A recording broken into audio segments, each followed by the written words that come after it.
What's up everyone? My name is AJ and in today's video we're going to be sharing 5 things that you need to know before you get started on your real estate investing journey. I see so many misconceptions nowadays, from people telling you that real estate is a rich man's game to Instagram gurus and Facebook gurus and even YouTube gurus who tell you how easy it is. And honestly, with so much information nowadays, it's probably hard to skim through it all and figure out what's really going on. So hopefully I can help. Help me! And make sure you stick around to the end of the video because I'll be sharing with you exactly what I would do if I was to restart my real estate investing journey from scratch. Tip number 1, you need to understand that there are many different real estate investing strategies or ways to go about real estate investing, right? There's fix and flips, which is probably the most known or the most sexy according to HGTV. And that's simple, right? You buy a house that looks ugly, you fix it up, and then you flip it when it looks pretty. And then you have buy and hold, another popular strategy, probably the most common strategy amongst real estate investors.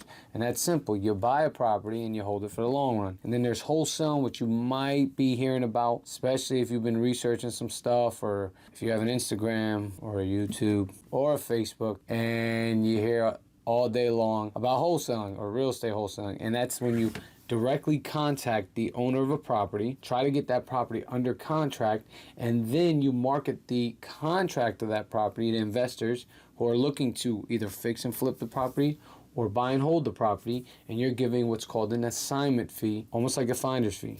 But there are plenty of real estate investing strategies, such as real estate investment trusts, short-term rentals like Airbnb, to house hacking. And here's a clue, we'll be talking about house hacking a little later in the video, so stick around. But again, the 3 most common strategies are buy and hold, fix and flips, and wholesaling. They all have their pros and they all have some cons. So you got to research, do some reading, figure out which one suits you, which avenue you want to take, which approach you want to take, and just do it. Tip number 2, time is money. You need to understand that phrase, how long each strategy takes and what kind of return each one yields. For example, fix and flips, usually quicker.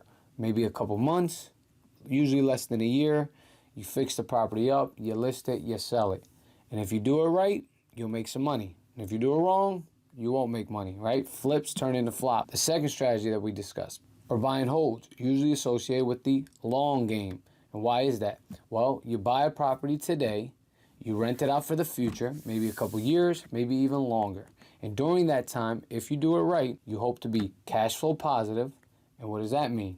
That means that your total expenses, your mortgage, your insurance, your taxes, all your expenses equate to a certain amount and you rent it for more. For example, if that expense sheet is about $1,000 and you rent it for $1,500, well, that means you're cash flow positive $500. Now you should take into account some reserves, some maintenance, some vacancy, and so on. Another video for another day. But back to buy and hold. Not only are you looking to get the cash flow, but you're also looking for appreciation of the property and loan pay down for the property, as well as several tax benefits. And what does all that mean? Think about it. I just said the expenses include the mortgage that your tenant is paying. You have your loan going this way and you're appreciating that way. I like to call it the gap. And you want that gap to get bigger and bigger and bigger and bigger. And that's all with buy and hold properties. There's a reason that real estate generates the most millionaires historically. And that's one of those reasons. All that money, that's for you. And then we have wholesaling. We touched on that earlier. You go, you market to homeowners directly. You try to get a property under contract. And once you do, you then market that contract to investors who are looking to fix and flip or buy and hold. And then the gap that you get, again with the gaps, and then the spread that you get, well, that's called an assignment fee.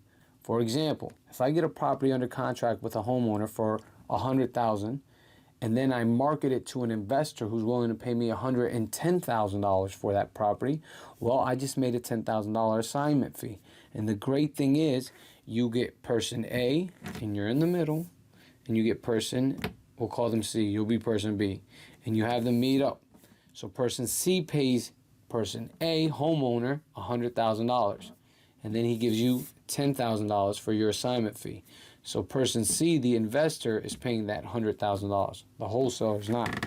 And that's why that's a very intriguing strategy, or way to invest in real estate. So with each of the three major investment strategies, you'll need to understand there are different timelines you're looking at and different returns you're looking at. Are you looking for the short, quick profits?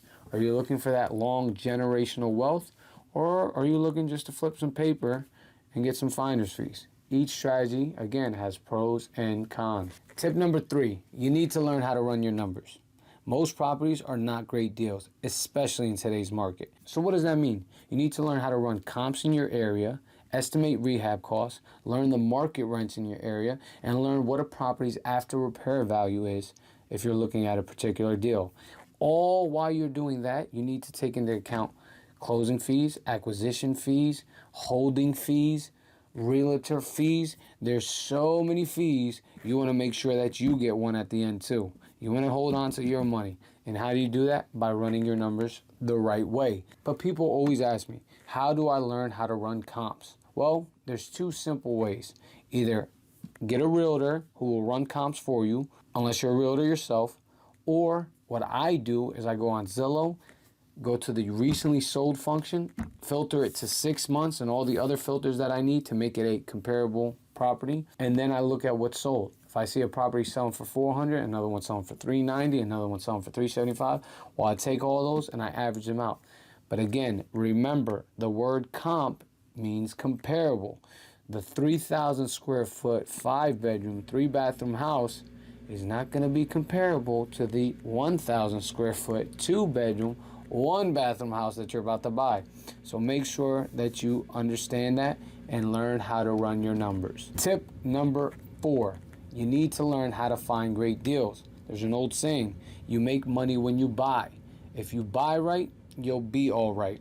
So first, you need to understand there's on market and there's off market. On market just means that it's on the market. It's actively listed either for sale by owner or for sale by a realtor. It's on the MLS, most likely, the multi-listing service. It's on Zillow, Realtor, Redfin, Trulia. It's all over the internet. It's an active property.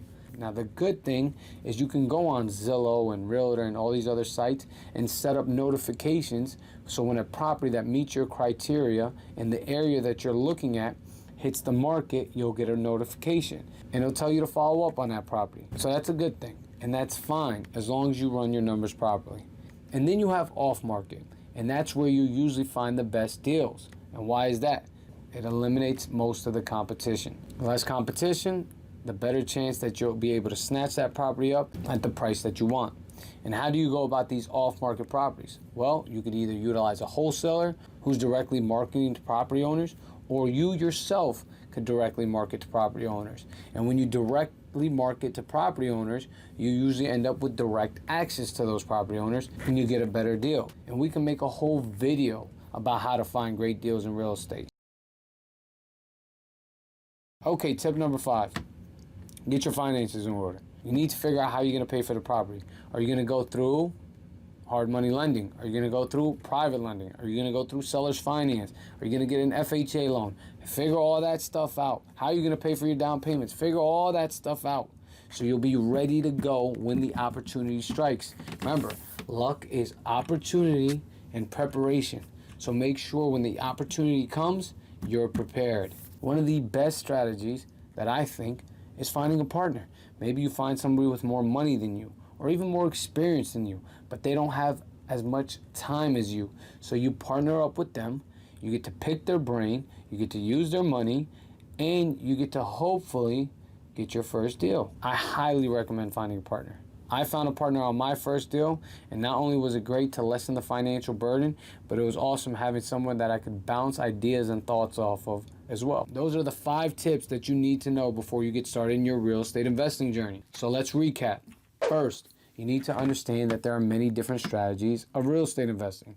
The big 3, fix and flips, buy and holds, wholesaling. Number 2, understand that time is money. You need to understand how much time you want to put into the game and how much money you're looking to get out of it. Number 3, learn how to run your numbers. Measure twice, so you only need to cut once. Number 4, learn how to find great deals. You buy right, you'll be all right. And number 5, get your money right. Get your finances in order. Figure out how you're going to pay for these properties So when the opportunity comes, you'll be prepared.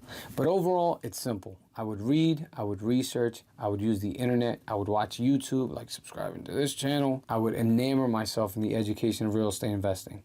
You could join online communities such as Bigger Pockets, where they have everything that pertains to real estate investing. They have podcasts, they have blogs, articles, forums. You could ask questions. You could join in-person communities, network with other people once this whole thing carries over. But you should be constantly and consistently trying to educate yourself in real estate investing. There is no magic behind it. There's no shortcuts. There's no secret sauce. Knowledge is power. If you educate yourself, you'll be fine. You'll figure out what you want to do, and then you'll do it. Do it. Okay, motivational rant over. I told you at the beginning of the video that I would tell you exactly what I would do if I was to restart my real estate investing journey, and that is house hacking. It's great for everyone, and we touched on it a little earlier, but I will go into a little more detail. So the first thing you want to do is find a multifamily, a 2, 3, or 4 unit in an area that you know will rent, but an area that you want to live in. That's checkbox number 1. Checkbox number 2.